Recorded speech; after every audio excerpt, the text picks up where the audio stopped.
नमस्कार दोस्तों, decode exam में आप सभी का स्वागत है।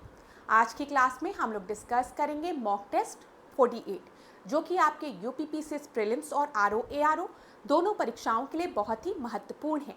तो चलिए आज की क्लास को स्टार्ट करते हैं मेरे साथ ऐश्वर्या सिंह के साथ। आज की क्लास को स्टार्ट करने से पहले थोड़ी सी इन्फॉर्मेशन मैं आप लोगों को देना चाहूँगी फाउंडेशन कोर्स के बारे में। ये जो फाउंडेशन कोर्स है ये यूपीपीसीएस 2025 के लिए लॉन्च किया गया है। यहाँ पर प्रीलिम्स और मेंस दोनों के सिलेबस को कवर किया जाएगा। प्रीलिम्स में अगर हम बात करें तो आपके GS paper plus CSAT plus current affair आपका कवर होगा। मेंस में आपके जीएस पेपर के साथ साथ हिंदी और ऐसे पेपर भी कवर होगा विद करंट अफेयर्स। साथ ही साथ किस तरीके से आपको मेंस में अपने आंसर्स को लिखना है ये भी आपको बताया जाएगा। तो क्लास अगर इस ग्रुप से आपको जुड़ना है, इस आपको कोर्स से जुड़ना है तो यहाँ पर 2 व्हाट्सएप नंबर दिए हैं। इनमें से आप किसी भी व्हाट्सएप नंबर पे कांटेक्ट कर सकते हैं। डिकोड एग्जाम आप लोगों के लिए एक और कोर्स लेकर आया है जो कि आपकी टेस्ट सीरीज़ है। मेनली यूपीपीसीएस 2025 के लिए ये टेस्ट सीरीज़ है जिसमें आपको 12,000 से ज़्यादा प्रश्न मिल जाएंगे। और दूसरा जो कोर्स है ये यूपीपीसीएस मेंस 2024 के लिए लॉन्च किया गया है जिसमें आपके जीएस पेपर को वेरियस टॉपिक्स में डिवाइड किया गया है और हर टॉपिक से रिलेटेड 5 क्वेश्चंस दिए जाते हैं जिसके कि आंसर्स आप हमें लिखकर सेंड करते हैं। हमारे यहाँ के फैकल्टी उसको चेक करके आपको फीडबैक देते हैं। प्लस 5 ऐसे क्वेश्चंस होते हैं जिसके कि मॉडल आंसर्स कोचिंग द्वारा आपको प्रोवाइड किया जाता है। तो हर टॉपिक से रिलेटेड आपके पास 10 प्रश्न होते हैं प्रैक्टिस के लिए। तो अगर आपको इन दोनों में से किसी भी कोर्स को ज्वाइन करना है तो ये व्हाट्सएप नंबर है, इस पर आप कांटेक्ट कर सकते हैं। चलिए आज की क्लास को हम स्टार्ट करेंगे, लेकिन मैं फिर आपको एक चीज़ बोलूँगी। जैसे कि हम लोग हमेशा एक बात कहते हैं कि क्लास के स्टार्टिंग में प्रेयर किया करो। ये प्रेयर खुद के लिए किया करो, ठीक है। कि जो लिस्ट ऑफ सेलेक्टेड कैंडिडेट की जो पीडीएफ आएगी उसमें सबसे पहला रोल नंबर या सबसे पहला नाम आपका होगा, ठीक है। और आँख बंद करके इमेजिन करो कि आपका नाम वहाँ पर लिखा हुआ है, क्लास आप सेलेक्टेड हो, ठीक है, आपका सिलेक्शन हो गया है, ऐसा सोचो। लेकिन अब थोड़ी देर बाद अपने से एक प्रश्न भी करो कि आपका सिलेक्शन क्यों होना चाहिए। तो आप कहोगे कि मैम मैंने मेहनत की, मैंने अपना 100% दिया, मैंने दिन रात एक किया, मैंने अपनी कमियों को ढूंढा और उसे सुधारा। ध्यान दीजिएगा, मैं फिर हमेशा एक चीज़ कहती हूँ, असफलता एक चुनौती है, स्वीकार करो। क्या कमी रह गई देखो और सुधार करो। तो सुधार करना बहुत ही आवश्यक है क्लास। तो अपनी कमियों को ढूंढिए, उससे पहचानिए और सुधार करिए उसमें, ठीक है।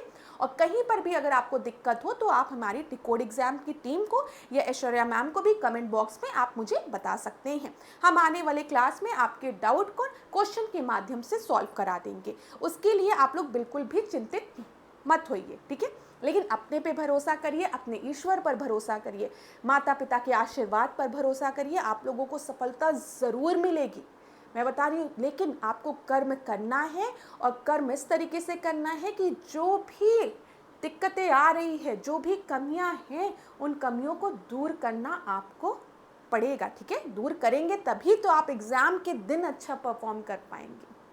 चलो अब आज की क्लास का हम पहला प्रश्न ध्यान से देखते हैं।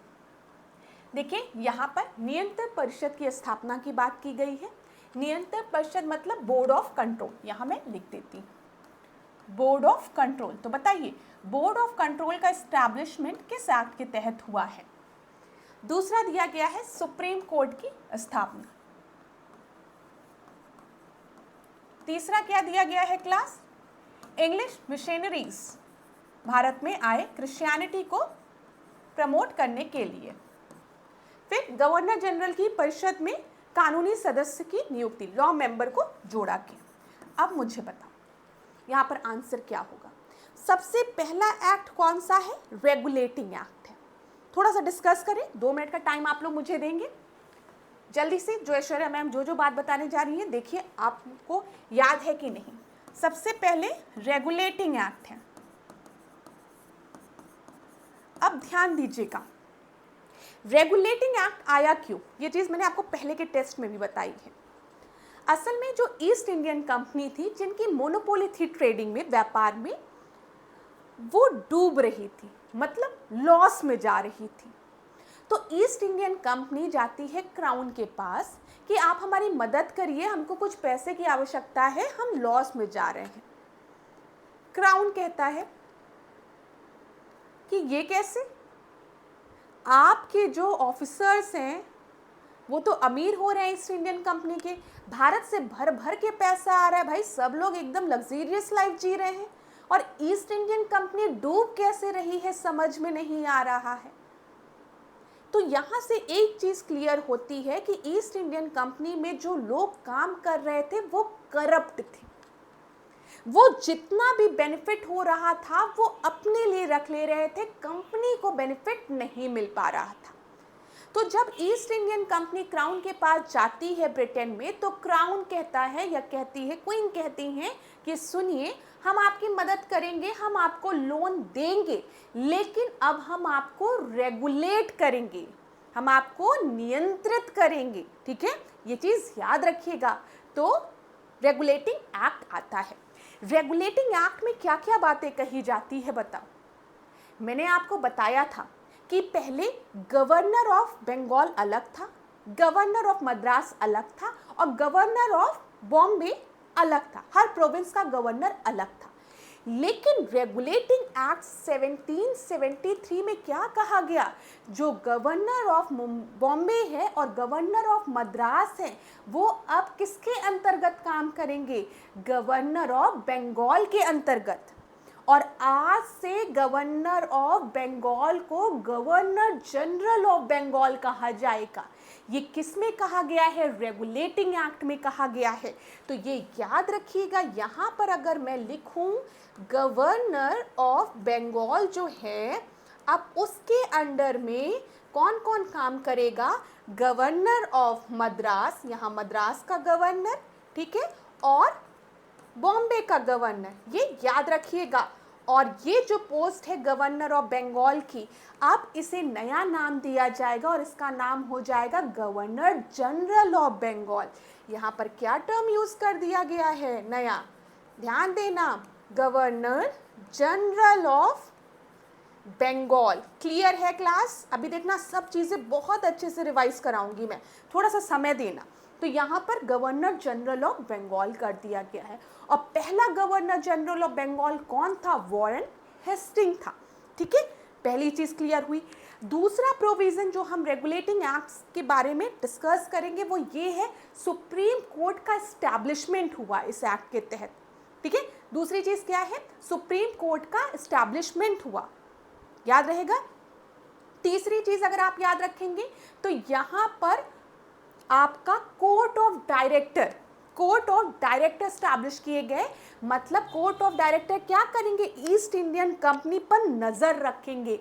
और ये इनका जो नंबर था वो 24 था। तो 24 कोर्ट ऑफ डायरेक्टर में मेंबर्स हुआ करते थे जो कि ईस्ट इंडियन कंपनी पे अब निगरानी रख रहे थे कि भाई बड़ा करप्ट हो गए हैं इनके ऑफिसर, ईस्ट इंडियन कंपनी पूरा देखे तो डूब रही है लेकिन ऑफिसर्स अमीर होते जा रहे हैं। तो भाई ईस्ट इंडियन कंपनी को रेगुलेट करने के लिए रेगुलेटिंग एक्ट लाया गया 1773 में, जिसमें क्या बोला गया, कोर्ट ऑफ डायरेक्टर की बात की गई, जो कि कॉमर्शियल और पॉलिटिकल एक्टिविटीज को ध्यान में रख रहे थे, एडमिनिस्ट्रेटिव एक्टिविटीज को, सारी एक्टिविटीज को ईस्ट इंडियन कंपनी की निगरानी में रख रहे थे। और बोल दिया गया कोई भी ऑफिसर ईस्ट इंडियन कंपनी के किसी भी तरीके की ब्राइब या गिफ्ट नहीं एक्सेप्ट करेगा।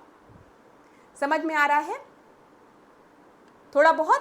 तो ये सारी बातें ईस्ट इंडियन कंपनी के लिए कही गई, किसके, रेगुलेटिंग एक्ट के तहत। ठीक है, तो यहाँ पर अगर आप देखोगे तो सर्वोच्च न्यायालय की स्थापना जो हुई है वो किसके तहत हुई है, नियामक अधिनियम। ठीक है, क्या है, रेगुलेटिंग एक्ट 1773। तो बी का फर्स्ट आप जैसे देखोगे आपका उत्तर बी मिल जाएगा। यहाँ पर देखिए नियंत्रण परिषद की स्थापना, नियंत्रण परिषद की स्थापना की बात करेंगे तो ये पिट्स इंडिया एक्ट के तहत आया। ठीक है, पिट्स की अगर हम बात करें तो पिट्स जो थे वो प्राइम मिनिस्टर थे उस समय ब्रिटेन की, और बहुत यंग थे, 21 या 22 ईयर्स में ये बन गए थे। तो इन्होंने क्या कहा, इन्होंने कहा कि अभी तक ईस्ट इंडियन कंपनी को रेगुलेट करने के लिए कोर्ट ऑफ डायरेक्टर तो है, लेकिन अब हम बोर्ड ऑफ कंट्रोल की भी बात करेंगे। कोर्ट ऑफ डायरेक्टर COD जो है, ध्यान दीजिएगा क्लास, बहुत इंटरेस्टिंग फैक्ट बता रही हूँ। पिट्स इंडिया एक्ट में क्या बोला गया कि अब हम कोर्ट ऑफ डायरेक्टर COD और बोर्ड ऑफ कंट्रोल की बात करेंगे। और जो कोर्ट ऑफ डायरेक्टर है वो क्या करेगा, ईस्ट इंडियन कंपनी की कॉमर्शियल एक्टिविटीज पर ध्यान देगा। याद रखिएगा, कॉमर्शियल एक्टिविटीज पर। और इनका जो नंबर हुआ करता था वो 24 हुआ करता था। और जो बोर्ड ऑफ कंट्रोल है, देखो ऐसे याद रखना, ये C से स्टार्ट हो रहा है तो कॉमर्शियल एक्टिविटीज भी C से स्टार्ट हो रही है, ठीक है। बोर्ड ऑफ कंट्रोल जो है यहाँ पर, ये पॉलिटिकल और एडमिनिस्ट्रेटिव एक्टिविटीज पर ध्यान देगा। समझ में आ रहा है, ईस्ट इंडियन कंपनी की। और इनका जो नंबर था वो 6 था। ये पिट्स इंडिया एक्ट में बोल दिया गया था। क्लियर है? अभी रिवाइज कराऊंगी तो समझ में आएगा। पहले ध्यानपूर्वक सुनो। इंग्लिश मिशनरीज को भारत में कार्य करने की अनुमति किसके तहत दी गई थी? 1813 चार्टर एक्ट के तहत। फिर देखो, गवर्नर जनरल की परिषद में कानूनी सदस्य की नियुक्ति चार्टर अधिनियम 1833 के तहत हुई थी। तो यहाँ पर आपका सही उत्तर जो है वो है B। अब क्लास एक बार मैं थोड़ा स्लाइड से हटती हूँ और आप लोग ध्यानपूर्वक पूरी चीज़ों को देख लीजिए। अभी मैं आपको रिवीजन कराऊंगी तो आपके दिमाग में सारी चीज़ें बैठती जाएगी। बस थोड़ा ध्यानपूर्वक सुनिएगा और अगर आप चाहते हैं तो अपने नोटबुक में लिख भी लीजिएगा।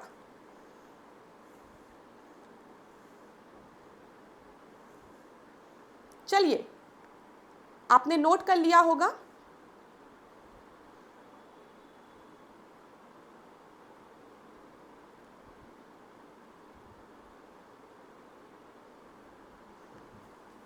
चलिए, ये चीज़ क्लियर है।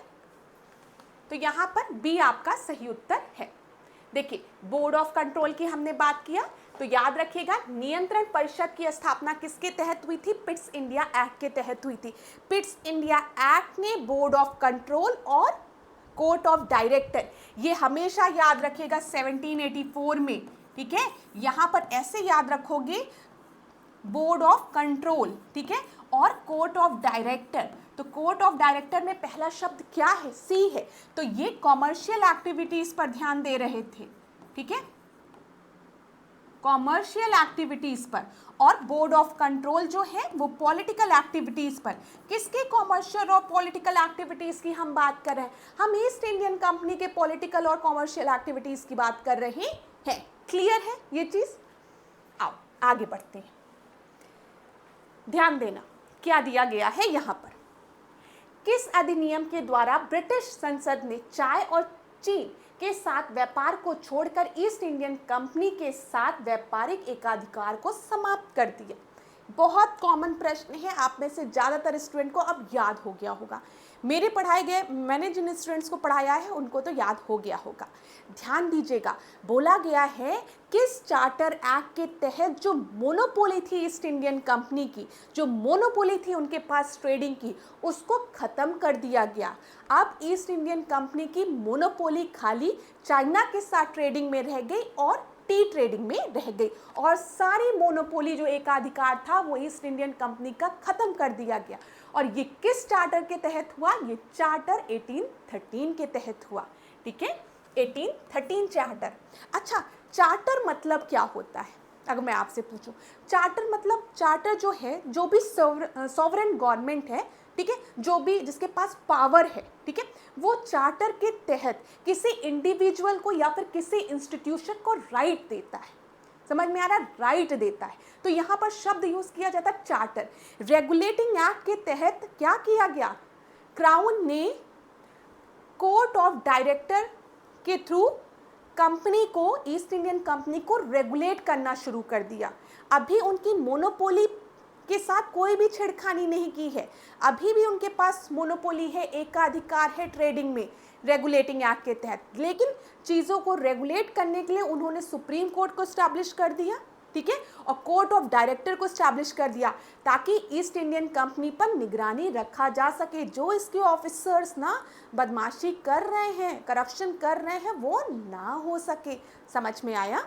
क्लियर है? चल, यहाँ पर 1813 हो गया।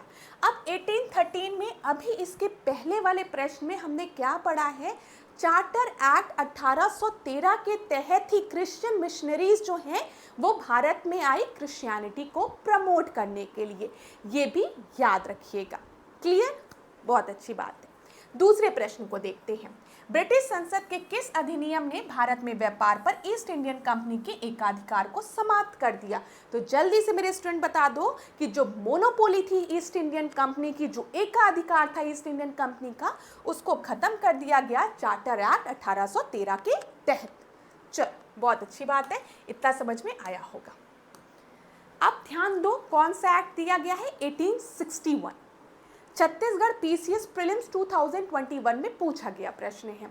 भारतीय परिषद अधिनियम, इंडियन काउंसिल एक्ट की बात की गई है। यहाँ पर मैं लिख देती हूँ, इंडियन काउंसिल एक्ट 1861 के संबंध में निम्नलिखित कथनों को पढ़कर बताइए कौन सा आपका सही है। इस अधिनियम के फलस्वरूप गवर्नर जनरल की कार्यपालिका परिषद में कुल सदस्यों की संख्या 7 हो गई थी। विधि निर्माण के लिए अतिरिक्त सदस्यों की संख्या कम से कम 6 और अधिक से अधिक 12 कर दी गई थी। प्रांतीय और केंद्रीय विषयों में किसी तरीके का भेदभाव नहीं रखा गया था। तो कौन कौन सा कथन यहाँ पर सही है? देखिए क्लास, एक चीज याद रखिएगा, पोर्टफोलियो अलॉटमेंट 1861 के तहत हुआ था। ठीक है, ये याद रखिएगा। ऑर्डिनेंस इशू करने की पावर 1861 के तहत दी गई थी। यहाँ पर विधि निर्माण के लिए अतिरिक्त मेंबर्स की संख्या बोली गई, जिसमें कि मिनिमम 6 होना चाहिए और मैक्सिमम 12 हो सकता था। और प्रांतीय मतलब प्रोविंस और केंद्रीय सेंटर के जो सब्जेक्ट थे उसमें किसी तरीके का भेदभाव नहीं रखा गया, ये भी सही है। तो यहाँ पर खाली 2 और 3 सही है। जो पहला है वो आपका गलत है। ठीक है, गवर्नर जनरल की कार्यपालिका परिषद में कुल सदस्यों की संख्या 7 हो गई, नहीं। हाँ, ये बोला गया था कि यहाँ पर जो मेंबर्स थे उनको अलग अलग विभिन्न पोर्टफोलियो दे दिया गया था। तो बी आपका सही उत्तर है। चलो, यहाँ पर अगर आप देखिए, कार्यकारी परिषद की हम बात कर रहे हैं, मतलब एग्जीक्यूटिव काउंसिल। अच्छा, एक चीज याद रखिएगा, इंग्लिश वालों को हिंदी आनी चाहिए और हिंदी वालों को भी इंग्लिश आनी चाहिए। ठीक है, तो कार्यकारी परिषद है तो परेशान मत हो जाना कि मैम कार्यकारी परिषद क्या है। एग्जीक्यूटिव काउंसिल की मैं बात कर रही हूँ। एग्जीक्यूटिव काउंसिल में को पोर्टफोलियो प्रणाली पर कार्य करने वाले कैबिनेट में बदल दिया गया। मतलब कैबिनेट में अब हर मेंबर्स के पास एक पोर्टफोलियो था। ठीक है, जिसमें राजस्व, सैन्य, कानून, वित्त और गृह विभागों के प्रमुख के रूप में 5 सदस्य शामिल किए गए थे, ना कि 7। क्लियर हो गया? पोर्टफोलियो की बात करेगा तो हम किसकी बात करेंगे? इंडियन काउंसिल एक्ट 1861 की बात करेंगे। इसमें क्या बोला गया? एग्जीक्यूटिव काउंसिल में जो आपके कैबिनेट है उनको पोर्टफोलियो दिया जाएगा। कौन कौन सा? राजस्व मतलब रेवेन्यू, ठीक है, सैन्य, कानून, वित्त मतलब फिनेंस और गृह विभाग मतलब होम मिनिस्ट्री। क्लियर है? 5। यहाँ पर जब हम बात करते हैं विधायी कार्य की, ठीक है, जब हम बात करते हैं लेजिस्लेटिव काउंसिल की, तो उसमें न्यूनतम 6 और मैक्सिमम कितने? 12 मेंबर्स की बात यहाँ पर की गई। ठीक है, और इस अधिनियम के तहत केंद्रीय और प्रांतीय विषयों के बीच में कोई भी भेदभाव नहीं रखा गया। चलो, क्लियर है? अगला देखिए, यहाँ पर ध्यान दो, निम्नलिखित में से, ध्यान दीजिएगा क्लास, क्या दिया गया है? निम्नलिखित में से किस अधिनियम के अंतर्गत भारतीय विधान परिषद को बजट पर बहस करने की शक्ति प्राप्त हुई? तो याद रखिएगा, बजट पर बहस करने की शक्ति जो है वो प्राप्त हुई है भारतीय परिषद अधिनियम 1892 के तहत। ठीक है, 1892 के तहत ही बजट पर बहस किया जा सकता है। तो यहाँ पर देखिए 1892 के भारतीय, ध्यान दीजिएगा क्लास, 1 मिनट, 1892 के भारतीय परिषद अधिनियम ने विधान परिषद के कार्यों में वृद्धि की। इसके तहत बजट पर बहस करने की शक्ति दी गई, परंतु मतदान का अधिकार नहीं दिया गया, ये भी याद रखिएगा। 1892 का जो इंडियन काउंसिल एक्ट था उसमें वोटिंग का राइट नहीं दिया गया था, बस डिस्कशन करने की अनुमति दी गई थी, बहस करने की। इस अधिनियम के तहत 6 दिन की पूर्व नोटिस पर कार्यपालिका से प्रश्न पूछने की अनुमति दी गई, क्यों? परंतु पूरा प्रश्न पूछने का अधिकार नहीं था। सप्लीमेंट्री क्वेश्चन नहीं पूछ सकते हो। तो इंडियन काउंसिल एक्ट 1892 के तहत क्या याद रखोगे कि आप क्वेश्चन पूछ सकते हैं, ठीक है, आप बहस कर सकते हैं, लेकिन आप सप्लीमेंट्री क्वेश्चन नहीं पूछ सकते हो। साथ ही साथ क्या बोला गया है यहाँ पर, ध्यान दीजिएगा, यहाँ पर मतदान का अधिकार नहीं दिया गया था, ठीक है। चलो इस प्रश्न को देखो, अभी सब बहुत तेजी से रिवाइज कराऊंगी, पहले प्रश्नों के माध्यम से देखो, दिमाग में सब चीज बिठाऊंगी, बस थोड़ा सा समय देना। यहाँ पर ध्यान दो, निम्नलिखित में से किस एक अधिनियम द्वारा भारत में संघीय न्यायालय की स्थापना हुई? तो बताइए, याद रखिएगा कि फेडरल कोर्ट का जो स्टैब्लिशमेंट है ना, वो आपका 1935 एक्ट के तहत हुआ है, ठीक है। सुप्रीम कोर्ट का स्टैब्लिशमेंट जो है वो रेगुलेटिंग एक्ट 1773 के तहत हुआ है। फेडरल कोर्ट की अगर हम बात करेंगे तो वो 1935 एक्ट के तहत हुआ है। तो यहाँ पर ए भी गलत है, बी भी गलत है, सी भी गलत है और डी आपका सही होगा। अब संघीय न्यायालय फेडरल कोर्ट की स्थापना किस एक्ट के तहत हुई थी? तो आप बताएंगे 1935 एक्ट के तहत हुई थी। लेकिन अगर पूछेगा किस वर्ष हुई थी तो आप बताएंगे 1937। याद रखिएगा क्लास, गलती से भी ए मत मार्क करके आइएगा, ठीक है। 1935 के एक्ट में फेडरल कोर्ट संघीय न्यायालय की स्थापना की बात की गई थी, लेकिन संघीय न्यायालय की स्थापना 1937 में हुई थी। क्लियर? चलो आगे बढ़ते हैं। ध्यान दो, निम्नलिखित कथनों पर विचार कीजिए। 1919 के मॉन्टेग्यू चेम्सफोर्ड सुधारों में 21 वर्ष से अधिक आयु की सभी महिलाओं के लिए मताधिकार की संतुति की गई। 1935 के गवर्नमेंट ऑफ इंडिया एक्ट में विधानमंडल में महिलाओं के लिए आरक्षित स्थानों का प्रावधान किया गया। यहाँ पर ध्यान दीजिएगा क्लास, जो आपका मॉन्टेग्यू चेम्सफोर्ड रिफॉर्म था 1919, इसमें सभी महिलाओं के लिए नहीं, ये गलत है। हाँ, कुछ महिलाओं के लिए मताधिकार की बात की गई, वोटिंग की बात की गई, लेकिन सभी महिलाओं के लिए नहीं। इसी वजह से ये आपका गलत है।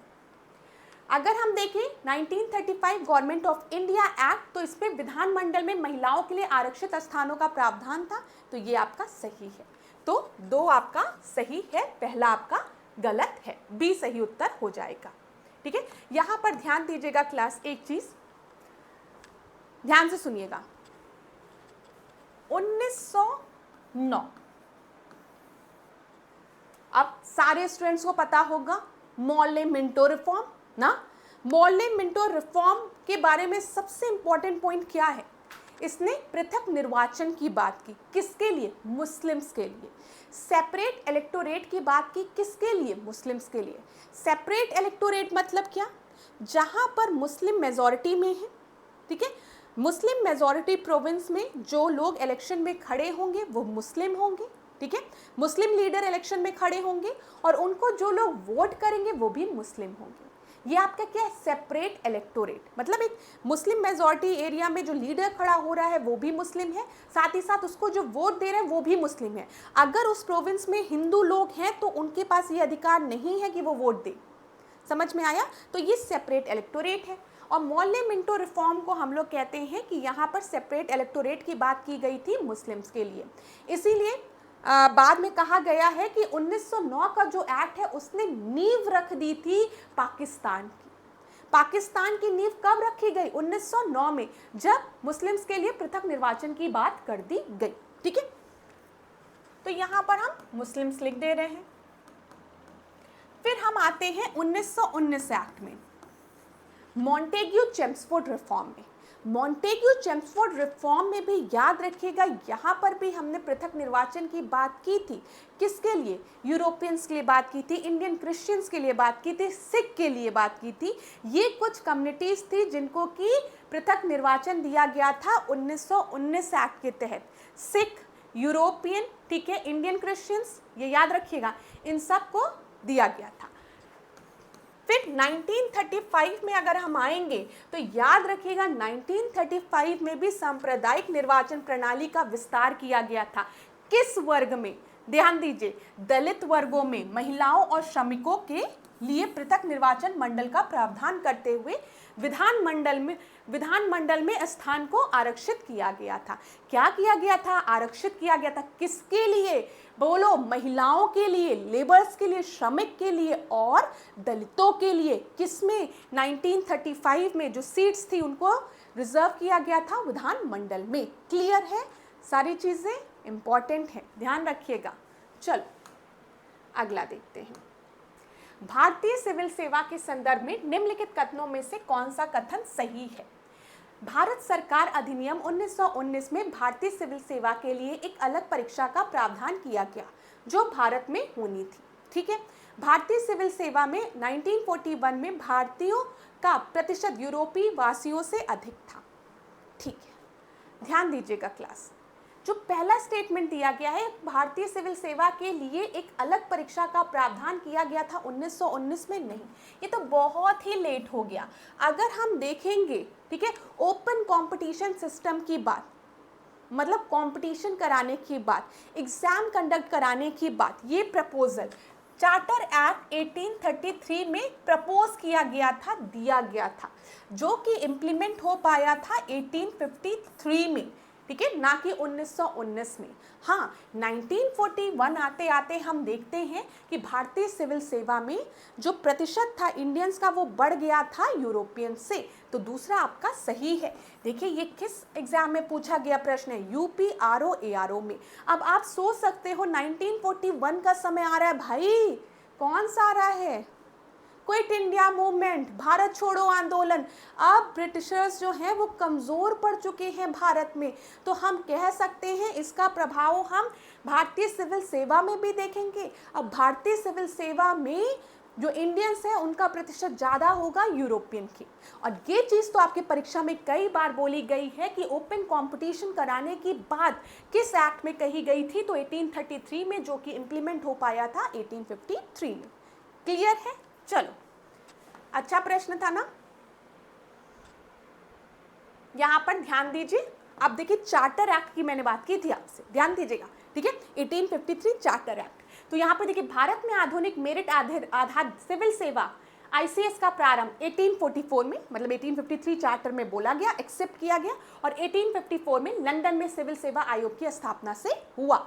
ठीक है, कब हुआ था? अब हो सकता है अगली बार परीक्षा में ये पूछ ले कि लंदन में सिविल सेवा आयोग की स्थापना कब हुई थी? तो 1854 में। अगर एक्ट पूछेगा कि किस एक्ट में इसके प्रपोजल को एक्सेप्ट कर लिया गया था, तो आप बताएंगे चार्टर एक्ट 1853 में। और अगर प्रश्न में पूछ लिया कि किस चार्टर एक्ट में प्रपोज किया गया था, प्रपोजल रखा गया था, तो 1833 चार्टर में। ठीक है, और 1855 से इस हेतु प्रतियोगिता परीक्षा लंदन में ही आयोजित की जाने लगी। ठीक है, ये चीज याद रखिएगा। हाँ, यहाँ पर एक चीज़ और याद रखिएगा कि जो परीक्षा थी आईसीएस की, वो पहले लंदन में ही होती थी। बाद में मांग किया गया कि जो परीक्षा है वो लंदन के साथ भारत में भी होनी चाहिए। क्यों? भारत की परीक्षा है तो भारत में नहीं होगी तो गलत है ना। तो वही चीज़, अंतः भारत सरकार अधिनियम 1919 के प्रावधान के अनुसार 1922 से आईसीएस की परीक्षा भारत में होनी प्रारंभ हो गई। ठीक है, पहले इलाहाबाद में होती थी, बाद में दिल्ली में होने लगी। क्लियर है? ये सारी चीजें याद रखेंगी। एक बार रिपीट करने जा रही हूँ, अपने नोटबुक में बना लो। सबसे पहले 1833 में आईसीएस के बारे में एक ओपन कंपटीशन होना चाहिए, प्रपोजल रखा गया। तो प्रपोजल रखा गया, प्रावधान रखा गया। इस प्रावधान को मंजूरी कब मिली, एक्सेप्ट कब हुआ? तो 1853 के चार्टर एक्ट में। ठीक है, 1853 के चार्टर एक्ट में जब ये एक्सेप्ट हो गया तो आपने क्या देखा? 1854 में लंदन में सिविल सर्विस कमीशन का गठन हुआ। ठीक है, याद रखेंगे 1854 में। और हम देखेंगे 1855 में पहला आपका एग्जाम हुआ, फर्स्ट। क्लियर है? इसके बाद हम देखते हैं बार बार रिक्वेस्ट की जा रही थी कि जो एग्ज़ाम है वो भारत में होना चाहिए। तो इस चीज़ को एक्सेप्ट किया गया 1919 में। ठीक है, याद रखिएगा, मॉन्टेग्यू चेम्सफोर्ड रिफॉर्म में। और इसके बाद अगर हम देखते हैं 1922 से आईसीएस की जो परीक्षा थी वो भारत में होने लगी। पहले भारत में ये इलाहाबाद में होती थी, बाद में दिल्ली में होने लगी। क्लियर, समझ में आ गया? आना चाहिए ना। मेंस में पूछ लिया इंडियन सिविल सर्विसेज के बारे में तो कैसे बताओगी? पूरी मैंने आपको क्या बता दिया, टाइमलाइन बता दिया, और पूछा जाएगा father of Indian civil services किसको कहते हैं, तो लॉर्ड कॉर्नवालिस को लिख देना। ठीक है, लॉर्ड कॉर्नवालिस थे। ठीक है, चलो इतनी चीजें क्लियर हो गई होगी। अब देखो, राष्ट्रपति की अध्यादेश निर्गत करने की शक्ति प्रेरित है किससे? बताओ। भारत सरकार अधिनियम 1919 से, भारत सरकार अधिनियम 1935 से, भारत सरकार अधिनियम 1909 से, या फिर भारत सरकार अधिनियम 1947 से। तो क्लास बताइए, आज हम देखते हैं ऑर्डिनेंस इशू पावर होती है ना किसके पास? प्रेसिडेंट के पास होती है। कौन सा आर्टिकल है? आर्टिकल 123 है। क्लियर है ना? क्लियर है ना क्लास? कोई दिक्कत? ठीक है। इसी तरीके से अगर हम देखें तो गवर्नर के पास भी ऑर्डिनेंस इशू पावर होती है। वो किस उससे होती है? किस आर्टिकल से? 213 से। तो बताओ, तो अगर हम देखें ऑर्डिनेंस इशू पावर कहाँ से, किस उससे प्रोविजन से लिया गया, तो आप क्या बताएंगे? सोचिए, तब तक मैम बस 2 घूंट पानी पी ले। बताइए क्लास।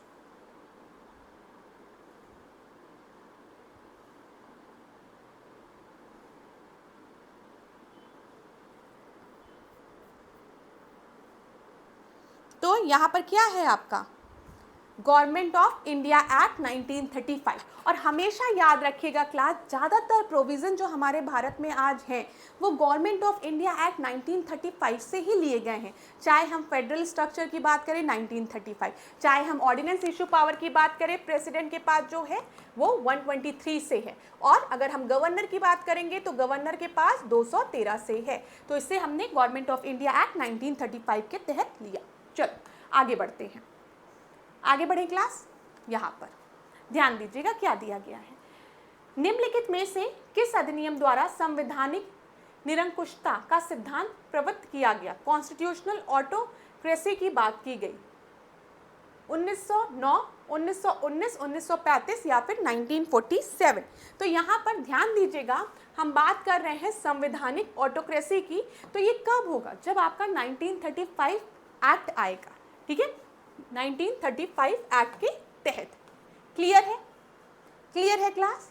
चलो इस प्रश्न को देखो, फिर थोड़ा सा चीजें आपको मैं रिवाइज कराऊंगी। अभी रिवाइज कराते हैं कुछ चीजों को। यहाँ पर ध्यान दीजिए, भारत के संविधान में केंद्र और राज्यों के बीच किया गया शक्तियों का विभाजन इनमें से किसमें उल्लेखित योजना पर आधारित है? तो बताइए, हमने division of power, division of subjects की बात की है between the state and the centre. ये किस तरीके का फीचर है? संघीय ढांचा है।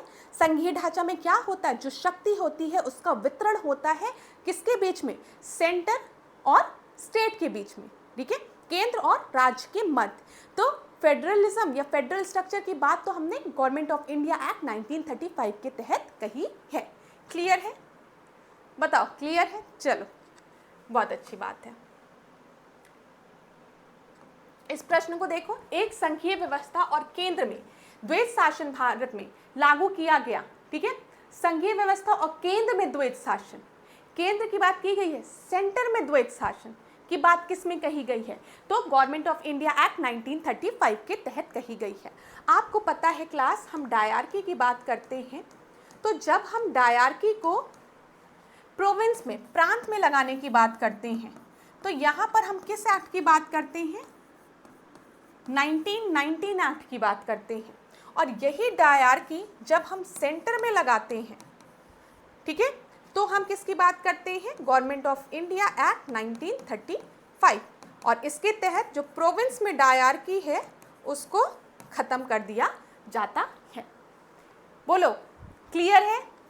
तो यहाँ पर आपका सही उत्तर सी हो जाएगा, क्योंकि एक संघीय व्यवस्था और केंद्र में द्वैत शासन की बात कही गई है।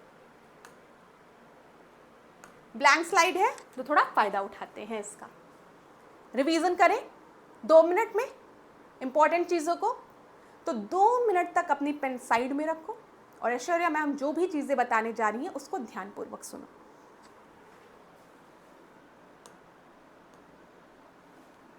सबसे ऊपर से लिखती हूँ, रेगुलेटिंग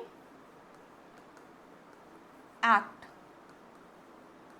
1773। सबसे पहला सुप्रीम कोर्ट का एस्टैब्लिशमेंट हुआ।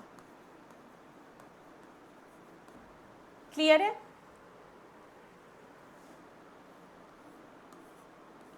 कोर्ट ऑफ डायरेक्टर आए 24। क्लियर है?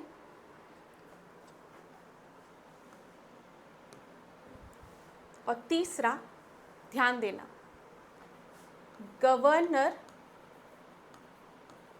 General of Bengal. कौन था, नाम बताओगे?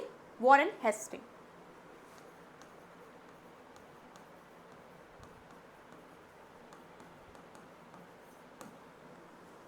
Clear? Governor general of Bengal से चलते हैं। Regulating act 1773, governor of Bengal को गवर्नर जनरल ऑफ बंगाल कर दिया गया।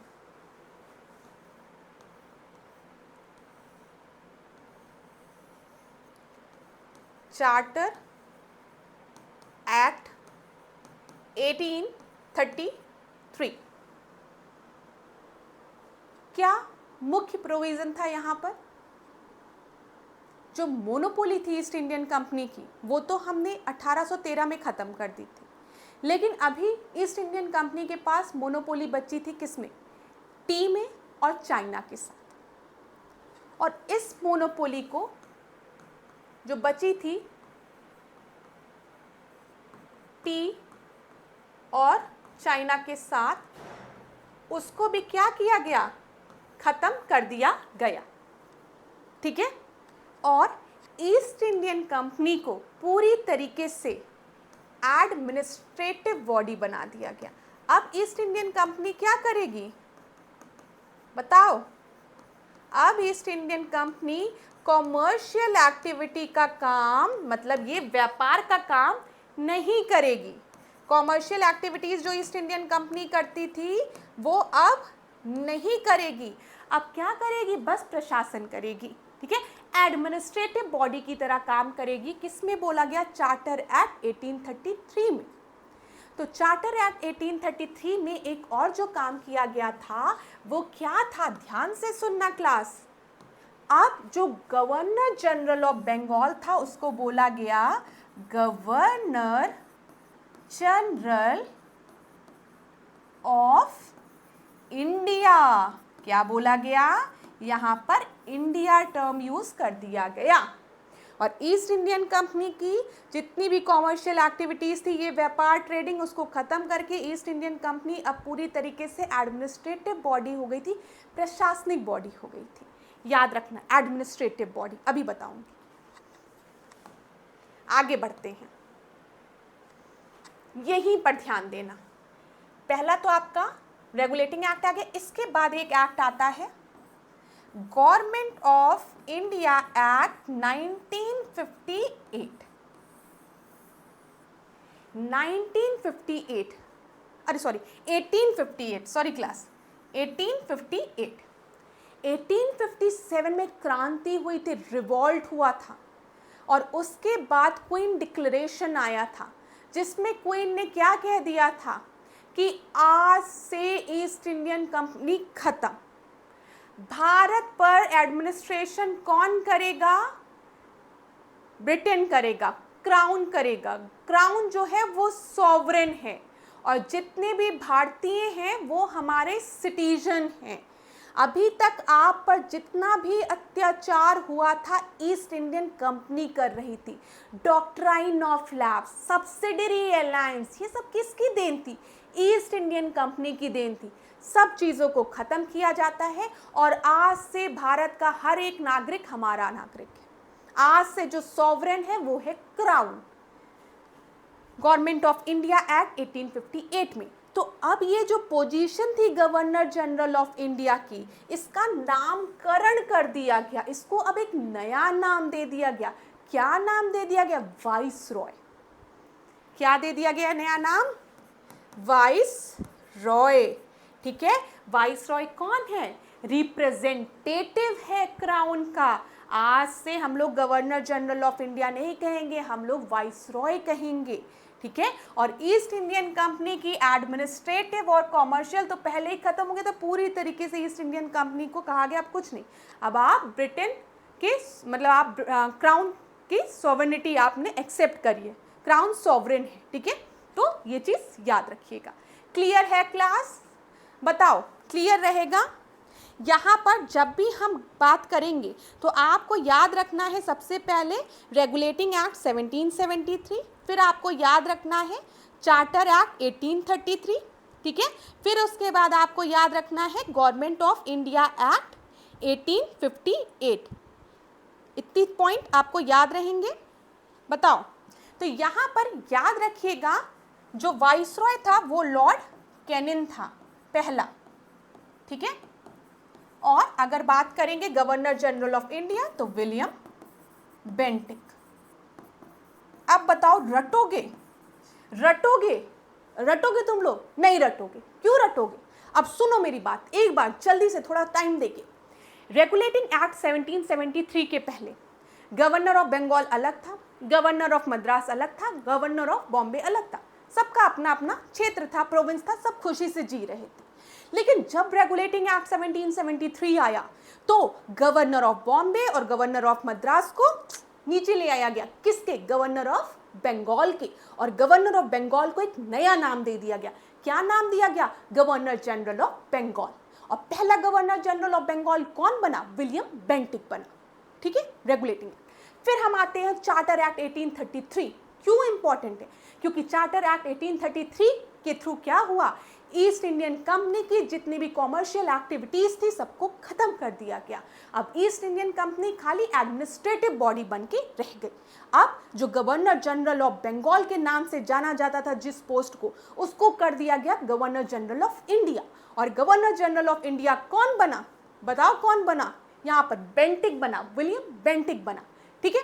अब फिर इसके बाद 1833 के बाद 1858 में आओ भाई। 1858 में तो गवर्नमेंट ऑफ इंडिया एक्ट आ गया। सोचो, गवर्नमेंट ऑफ इंडिया एक्ट, ठीक है। क्राउन ने कहा ईस्ट इंडियन कंपनी भागो, बहुत बदमाशी की ईस्ट इंडियन कंपनी ने, ये सब बदमाश है, हम अच्छे हैं, क्राउन अच्छा है, बिल्कुल चिंता मत करो, तुम सब हमारे सिटीजन हो। और ये गवर्नर जनरल ऑफ इंडिया क्या नाम हटाओ, वाइसरॉय रखूंगा मैं। और पहला वाइसरॉय लॉर्ड कैनिंग बन गया, ठीक है। इसी के साथ साथ एक और नई पोस्ट का भी गठन हुआ, उसका नाम क्या था? सेक्रेटरी। जो सेक्रेटरी था वो इंग्लैंड में था, जो आपका वाइसरॉय था रिप्रेजेंटेटिव ऑफ क्राउन वो भारत में रहता था। क्लियर? डन? चलो अब इधर बढ़ो, इधर बढ़ो, ठीक है। कोर्ट ऑफ डायरेक्टर की बात करते हैं। रेगुलेटिंग एक्ट के तहत ईस्ट इंडियन कंपनी को रेगुलेट करना था, कंट्रोल करना था, इसीलिए कोर्ट ऑफ डायरेक्टर लाया गया। Court of director commercial activities भी और एडमिनिस्ट्रेटिव एक्टिविटीज भी दोनों को देख रहा था।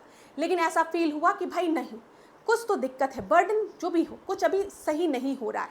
तो पिट्स आए। पिट्स जो थे वो बहुत ही यंग प्राइम मिनिस्टर थे इंग्लैंड के। उन्होंने कहा, एक पिट्स एक्ट आता है 1784 में, उन्होंने कहा रुको, ईस्ट इंडियन कंपनी की कॉमर्शियल एक्टिविटीज को और एडमिनिस्ट्रेटिव पॉलिटिकल एक्टिविटीज को अलग अलग कर देते हैं।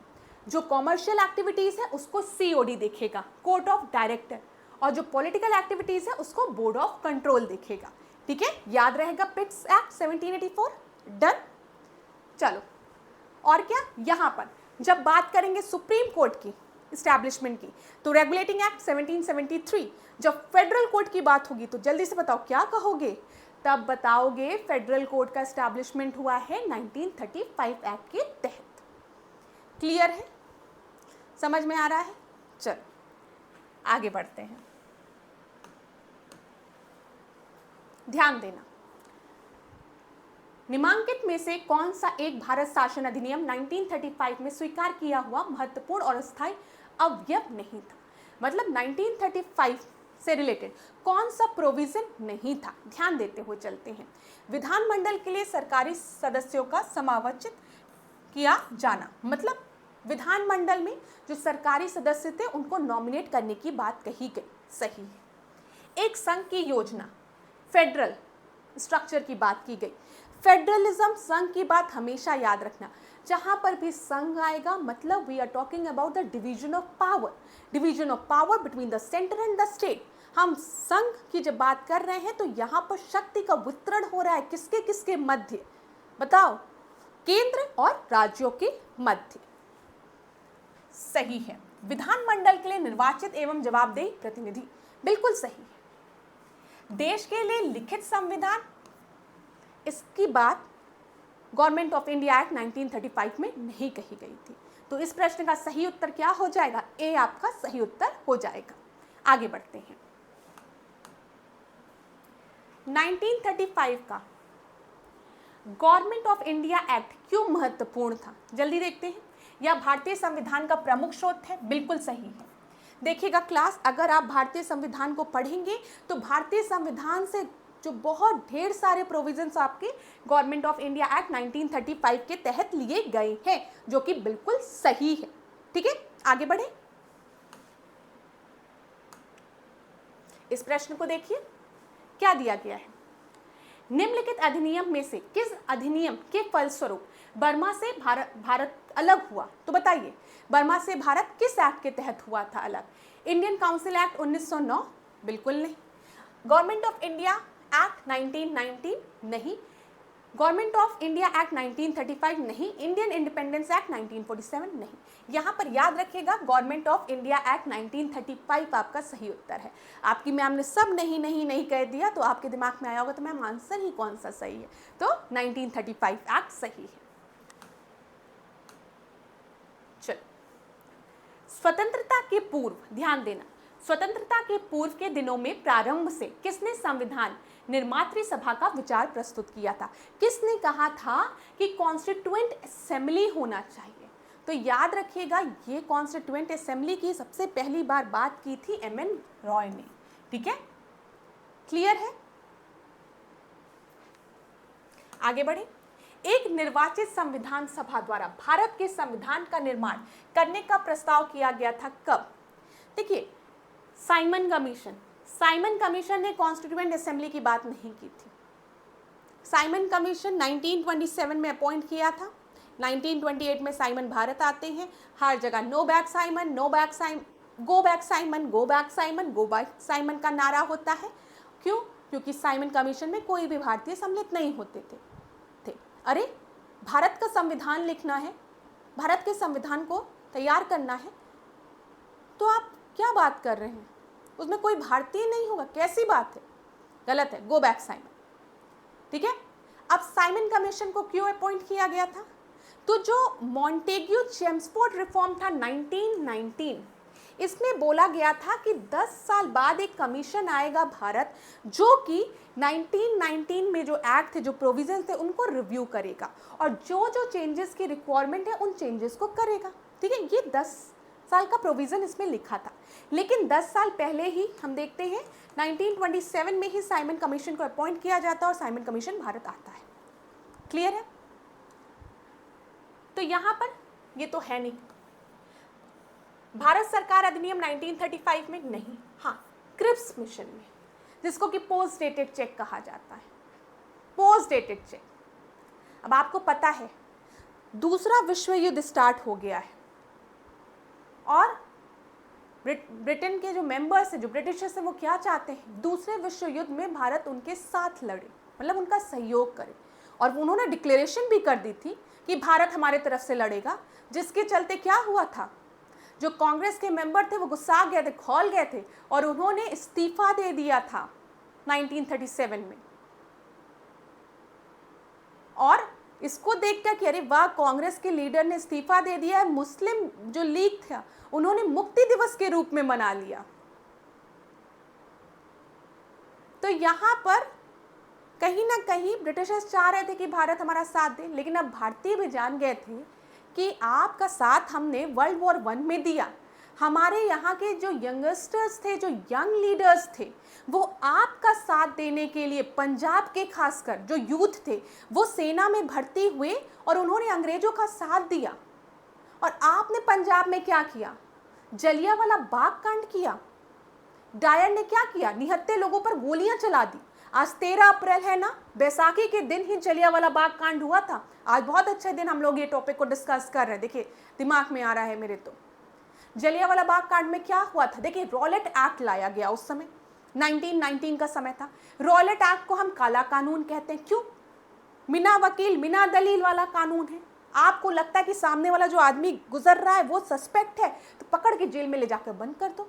अरे भाई वो कह रहा है मैं कुछ नहीं, मैं एक आम नागरिक हूं, मैं कोई भी क्रांतिकारी नहीं हूं, मैंने कोई भी गलती नहीं की, नहीं, बस बंद कर दिया। ना वो दलील कर सकता है, ना वो वकील ला सकता है, कुछ नहीं, आपने उसको बंद कर दिया।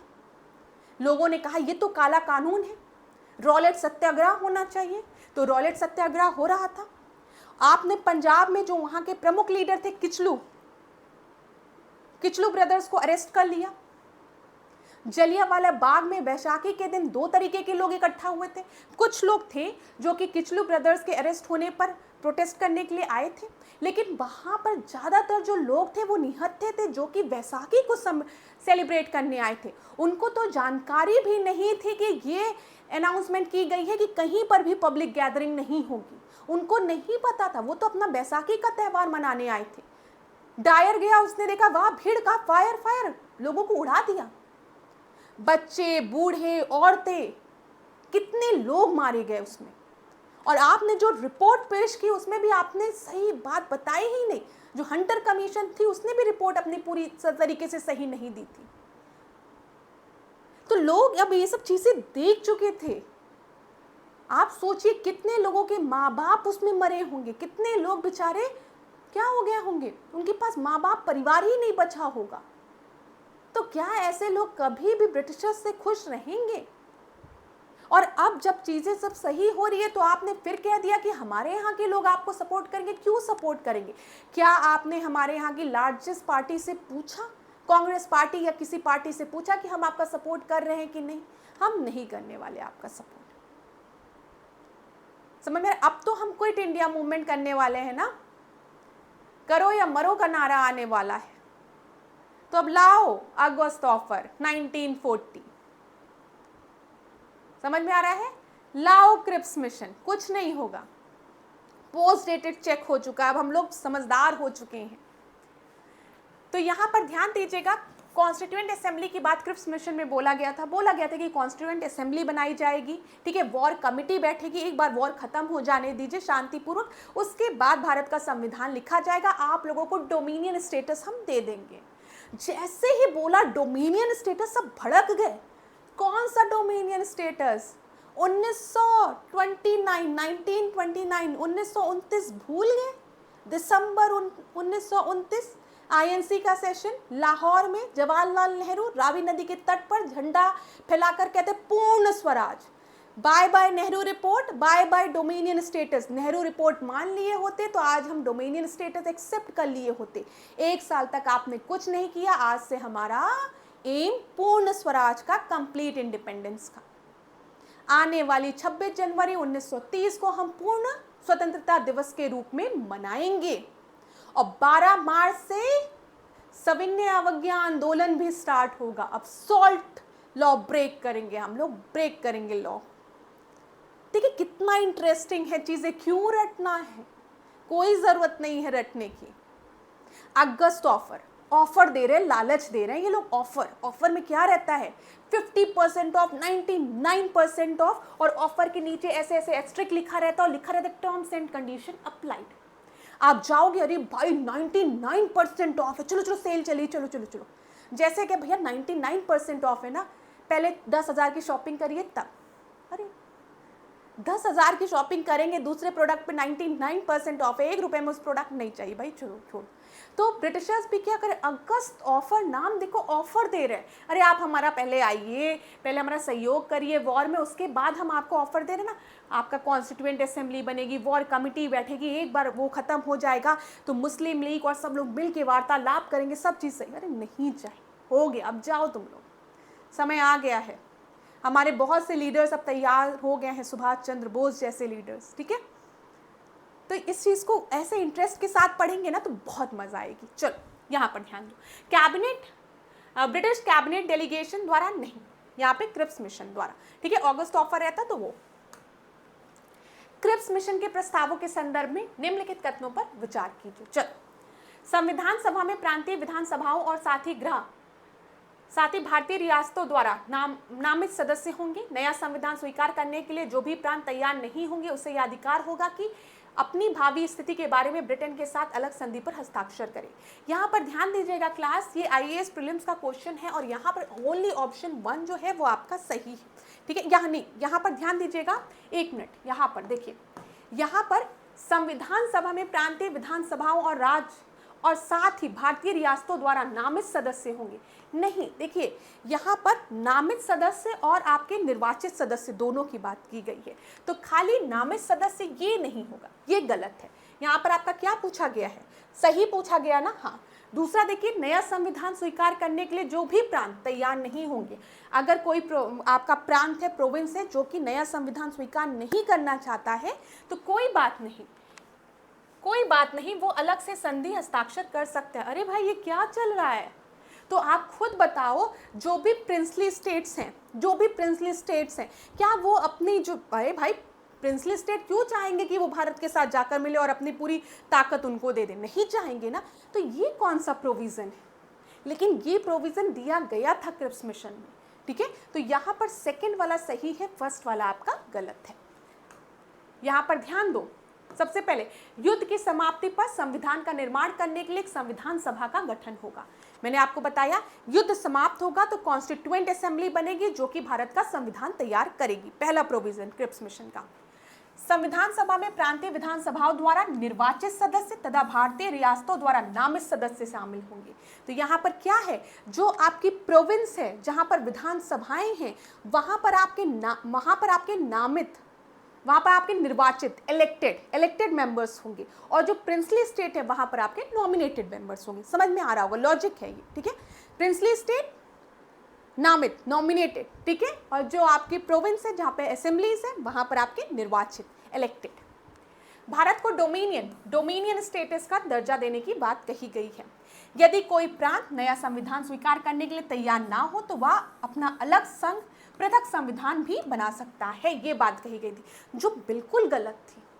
आज हम यूनियन ऑफ स्टेट्स हैं, भले भारत में संघीय ढांचा हमें दिखता है, लेकिन हम यूनियन ऑफ स्टेट हैं। अगर आज उत्तर प्रदेश कहे कि भाई मैं तो भारत से अलग होना चाहता हूं, तो नहीं हो सकता है। अगर एमपी कहे कि मैं भारत से अलग होना चाहता हूं, ना बना, यूनियन ऑफ स्टेट, आप भारत से अलग नहीं हो सकते। लेकिन ये बात क्रिप्स मिशन में नहीं कही गई थी। इसमें कहा अगर कोई प्रांत चाहता है, उसे लगता है कि हमारा अलग संविधान होना चाहिए, तो वो अलग रह सकता है, ठीक है। अब याद रहेगा। तो क्रिप्स मिशन में क्या क्या बातें कही गई बताओ। सबसे पहले डोमिनियन स्टेटस की बात कही गई। दूसरा बोला गया कि भाई युद्ध खत्म होने दो, कॉन्स्टिट्यूएंट असेंबली बनाएंगे जो कि भारत का संविधान रचेगा, ठीक है। फिर तीसरी बात बोली गई, तो कॉन्स्टिट्यूएंट असेंबली में जो मेंबर्स होंगे वो आपके इलेक्टेड मेंबर्स होंगे प्रोविंस के, ठीक है, और नॉमिनेटेड मेंबर्स होंगे प्रिंसली स्टेट के। और अगर कोई प्रोविंस मतलब भारत के संविधान को नहीं एक्सेप्ट करता, उसमें नहीं आना चाहता, वो अलग भी रह सकता है। ये कौन सी बात होती है, तो ये पूरा गलत हो गया। चलो समझ में आ गया होगा। अब देखो, कैबिनेट मिशन योजना के अंतर्गत संविधान निर्मात्री परिषद में प्रत्येक प्रांत को आवंटित सदस्यों की संख्या निर्धारित करने के लिए एक प्रतिनिधि कितनी जनसंख्या के अनुपात में था, तो ये आपका 10 लाख था, ये याद रखिएगा, ठीक है। यहाँ पर ध्यान दीजिएगा। कैबिनेट मिशन 1946 में, ध्यान से सुनिए, भारत आया था, ठीक है। मिशन ने अपनी रिपोर्ट में संविधान सभा के गठन का एक सूत्र प्रस्तुत किया था, जिसके आधार पर संविधान सभा निर्वाचित होगी। याद रखिएगा, संविधान सभा जो होगी वो निर्वाचित होगी और प्रांतों का प्रतिनिधित्व जनसंख्या के आधार पर होना था। इसके तहत मोटे तौर पर प्रति 10 लाख व्यक्तियों के ऊपर एक प्रतिनिधि को निर्वाचित करने की व्यवस्था रखी गई। तो याद रखिएगा, प्रति 10 लाख, ठीक है, ये 10 लाख याद रखिएगा। क्लियर है, कोई दिक्कत नहीं हो रही होगी आप लोगों को। चलो आगे बढ़ते हैं। इन व्यक्तियों में से कौन कैबिनेट मिशन का सदस्य नहीं था, बताओ। एबी अलेक्जेंडर थे, पैट्रिक लॉरेंस थे, स्टेफर्ड क्रिप्स थे, विलियम वुड नहीं थे, ठीक है। बी आपका, ए आपका सही उत्तर होगा, नहीं बोला है, ध्यान दीजिए। करंट, जल्दी जल्दी लगाएं करंट के question. Who won the world chess championship 2024? तो यहाँ पर आपके जो आंसर है वो है गुकेश, ठीक है, आप सभी को पता होगा। Ratapani tiger reserve is located in which state? बताइए, रातापानी टाइगर रिजर्व जो है वो एक नया आपका टाइगर रिजर्व डिक्लेयर किया गया, कहाँ का? मध्य प्रदेश का, ये याद रखिएगा। अब ध्यान दीजिए क्लास, मध्य प्रदेश में अगर हम देखें तो मध्य प्रदेश का जो 8वां टाइगर रिजर्व है वो है रातापानी, ठीक है। अच्छा, प्रोजेक्ट टाइगर कब आया था? जल्दी से मेरी क्लास मुझे बता दो, प्रोजेक्ट टाइगर कब आया था? 1973 में आया था, ठीक है, क्लियर है। रातापानी टाइगर रिजर्व कहाँ पर डिक्लेयर किया गया? मध्य प्रदेश में। बांधवगढ़ कहाँ है? मध्य प्रदेश में। कान्हा मध्य प्रदेश में। पेंच मध्य प्रदेश में। सतपुड़ा, पन्ना, संजय डुबरी और वीरंगना दुर्गावती, ये सारे जो टाइगर रिजर्व हैं वो कहाँ पर है? एमपी में है, क्लियर है। चलो आगे बढ़ते हैं। Who has been appointed as the chairperson of the National Human Rights Commission? NHRC के चेयरमैन किससे अपॉइंट किया गया है? ABCD में से देखो, दीपक मिश्रा नहीं, TS ठाकुर नहीं, DY चंद्रचूड़ नहीं, ठीक है, V रामासुब्रमण्यम को NHRC का चेयरपर्सन अपॉइंट किया गया है। Who has been appointed as the new RBI governor? बताओ, शक्तिकांत दास नहीं, रघुराम राजन नहीं, उर्जित पटेल नहीं, संजय मल्होत्रा, ठीक है, याद रहेगा। जल्दी जल्दी करते हैं, वन लाइनर क्वेश्चन है ये। अब देखो, NHRC की बात हो रही है तो NHRC से रिलेटेड प्रश्न आपकी परीक्षा में पूछे जाते हैं, तो कुछ क्वेश्चंस को देखते हैं। NHRC की स्थापना किस अध्यादेश के द्वारा हुई थी?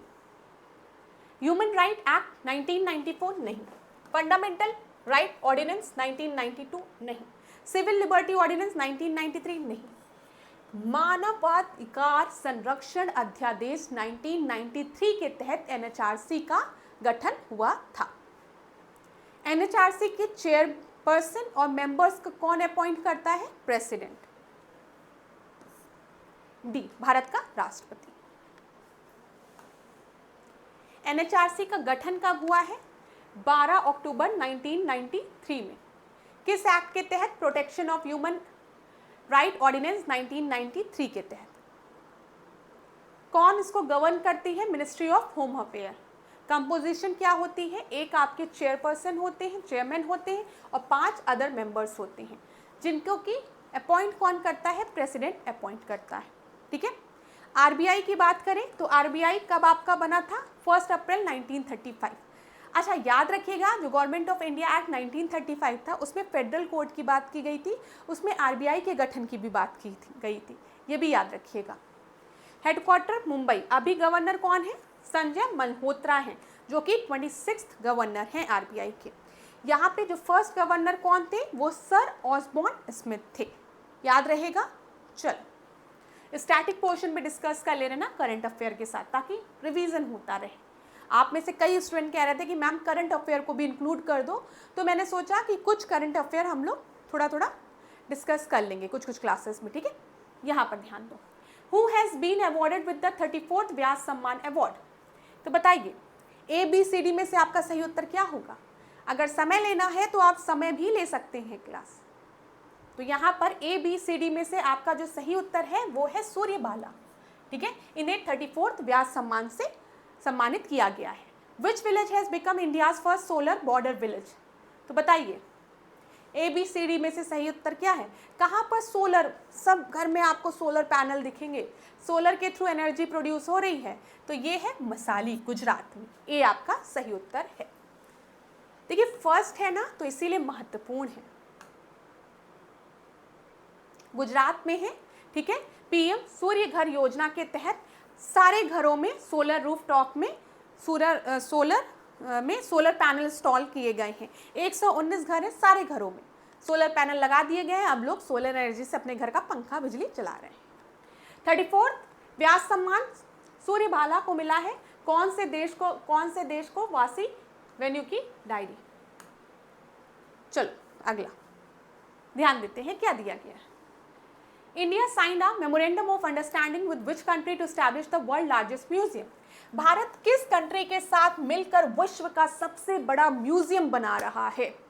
बताओ किसके साथ मिलकर? तो फ्रांस के साथ मिलकर। ठीक है, यहाँ पर सी आपका सही उत्तर है।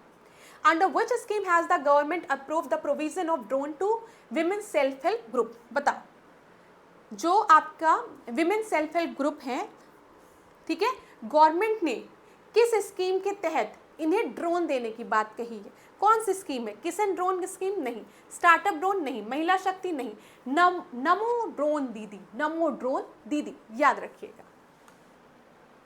देखिए नमो ड्रोन दीदी जो है वो ड्रोन प्रोवाइड करेगा सेल्फ हेल्प ग्रुप को।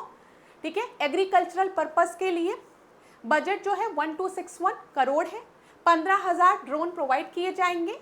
कौन सी इंडस्ट्री इसको, कौन सा डिपार्टमेंट इसको आपका इंप्लीमेंट करेगा? Department of agriculture and farmer welfare and department of rural development and department of fertiliser, ये याद रखिएगा। अगला प्रश्न देखते हैं। In which state was the India's first bio bitumen national highway inaugurated? बताइए first bio bitumen national highway कहाँ पर इनॉग्रेट किया गया है? राष्ट्रीय मार्ग की बात की गई है, कहाँ पर? बताओ, बिहार, गुजरात, महाराष्ट्र या केरला? तो यहाँ पर महाराष्ट्र आपका सही उत्तर है। Which Indian has been appointed as the chairperson of United Nations Internal Justice Council, the National Justice Council? तो बताइए यहाँ पर आपका सही उत्तर क्या होगा ABCD में से? तो जस्टिस मदन लोकुर। ये सब करंट का इतना मुझे डिस्क्राइब नहीं करना है, इसीलिए जल्दी जल्दी आंसर बता रही हूँ ताकि आपके दिमाग में चीजें बैठी रहे। अब यहाँ पर देखो, हम लोग ने बायोबिटुमेन की बात की है, जो हाईवे आपका बन रहा है। ये एस्फाल्ट के साथ 15% बायोबिटुमेन उसमें मिक्स रहता है, जो कि आपको कहाँ से ऑब्टेन होता है? क्रॉप रेसिड्यू से। क्रॉप रेसिड्यू से ये ऑब्टेन होता है। ठीक है, नागपुर महाराष्ट्र जो नेशनल हाईवे 44 है उसमें इसका प्रयोग किया जा रहा है। जो ब्यूटिमेन है, बायोब्यूटिमेन कहाँ से ऑब्टेन हो रहा है? क्रॉप रेसिड्यू से, जो क्रॉप से जो बचे हुए जो रेसिड्यूज हैं वहाँ से। ठीक है, और ये NH44 नागपुर महाराष्ट्र में इसका प्रयोग किया जा रहा है। नितिन गडकरी ने इसको इनॉग्रेट किया था। UN इंटरनल जस्टिस काउंसिल की बात अगर हम करें तो इसमें 5 मेंबर्स होते हैं, और वो मैंने बता दिया आपको ये चीज़। चलो, which Indian state has been awarded with the UN champion of earth award? तो बताओ, UN United Nation champion of earth award किसको दिया गया है? मेधा पाटकर को नहीं, तुलसी गोडवा को नहीं, सुनीता नारायण को नहीं, माधव गडगिल को। सी आपका सही उत्तर है, इंपॉर्टेंट है, याद रखिएगा। Which country hosted the 16th conference of the parties COP16 to the United Convention to Combat Desertification? United convention to combat the desertification COP16 कहाँ पर हुई है? इंडिया, सऊदी अरेबिया, इजिप्ट या USA? तो यहाँ पर सही उत्तर क्या है? Saudi Arabia. बी आपका सही उत्तर है। ठीक है, देख लीजिए, रियाद सऊदी अरेबिया में हुआ है। थीम क्या है? Our land our future. ठीक है, इंडिया ने अरावली ग्रीन वॉल प्रोजेक्ट अपना पेश किया है, और United Nation conference to combat desertification आपका कब स्टैब्लिश हुआ था? 1994 में। When will NISAR mission be launched? NISAR किसका मिशन है? नासा प्लस इसरो का। कब ये लॉन्च होगा? 2025 में। Which state unrevealed the 100 acre swift city plan in Sarjapur? Karnataka, Tamil Nadu, Maharashtra, Andhra Pradesh? तो बताओ, होमवर्क आंसर बताओ कमेंट बॉक्स में। कुछ होमवर्क भी आप लोगों को मिलने चाहिए ना, कि सारे आंसर मैम बता देंगी। चलो होमवर्क बताओ। 100 एकड़ स्विफ्ट सिटी प्लान सरजापुर, किस स्टेट ने इस प्लान के बारे में बोला है? तो thank you so much class. आखिरी प्रश्न था इसलिए आपको होमवर्क दिया। कमेंट बॉक्स में बताइएगा, और बताइएगा आज की क्लास कैसे लगी। और अगर कभी भी ऐसा लगता है कि आज पढ़ने का मन नहीं कर रहा है तो क्या होगा बताओ? मत पढ़ो 1 घंटे 2 घंटे, लेकिन पढ़ना तो पड़ेगा ना। जीवन का सबसे बड़ा सत्य आज आपके जीवन में यही है कि अगर इस युद्ध में उतर गए हो तो मेहनत तो करनी पड़ेगी, पढ़ना तो पड़ेगा ही, तभी विजय होके निकल पाओगे। ठीक है, तो न रहो ना निराश करो मन को, कुछ काम करो, कुछ काम करो, जग में रहकर कुछ काम करो। ठीक है, और अभी आपका सबसे बड़ा काम क्या है, वो है पढ़ना। अपने मन को बार बार निराश करके ना पढ़कर कुछ नहीं होगा। आपको कर्म करना है, जब आप कर्म करेंगे तभी आपको फल मिलेगा। इस चीज को स्वीकार कर लीजिए। अब ये सोचे कि मतलब दिन भर मतलब पढ़ेंगे नहीं, बस सोचते रहेंगे, रोते रहेंगे, उससे कुछ भी नहीं होगा। एक एक दिन बीतता जाएगा। पढ़ो पढ़ो, बार बार रिवीजन करो, और कहीं पर भी कोई भी दिक्कत आए तो मुझे कमेंट बॉक्स में बताइए। ठीक है, तो चलो क्लास, अब आज के सेशन को यहीं पे एंड करते हैं।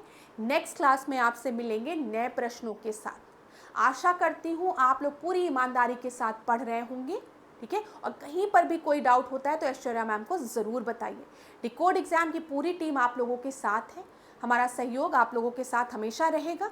कोई भी परेशानी होती है कमेंट बॉक्स में बताइए, किसी भी टॉपिक में दिक्कत होती है तो कमेंट बॉक्स में बताइए। और खूब पढ़िए, खूब आगे बढ़िए, अपने स्वास्थ्य का ध्यान दीजिए लेकिन सबसे पहले। और दूसरी चीज़ क्लास, हमेशा अपना तो खुश रहिए लेकिन दूसरों को भी खुश रखिए। मीठा बोलिए, अच्छा बोलिए, लोगों से अच्छी तरीके से बात करिए। आप लोग ऑफिसर बनने वाले हैं तो आप क्या होंगे, डिप्लोमैट। क्वालिटी आपके अंदर होना चाहिए ना, तो थोड़ा सा मतलब चीज़ों को अच्छे से प्रेजेंट करिए। तो अपने पे विश्वास रखिए, अपने ईश्वर पर विश्वास रखिए, अपने माता पिता के आशीर्वाद पर विश्वास रखिए। आपको सफलता ज़रूर मिलेगी। और अपने स्वास्थ्य का सबसे पहले ध्यान रखिए। तो धन्यवाद क्लास, खूब पढ़िए, खूब आगे बढ़िए। इसी तरीके से मेरे साथ, ऐश्वर्या सिंह के साथ, डिकोड एग्जाम के साथ बने रहिए। Thank you.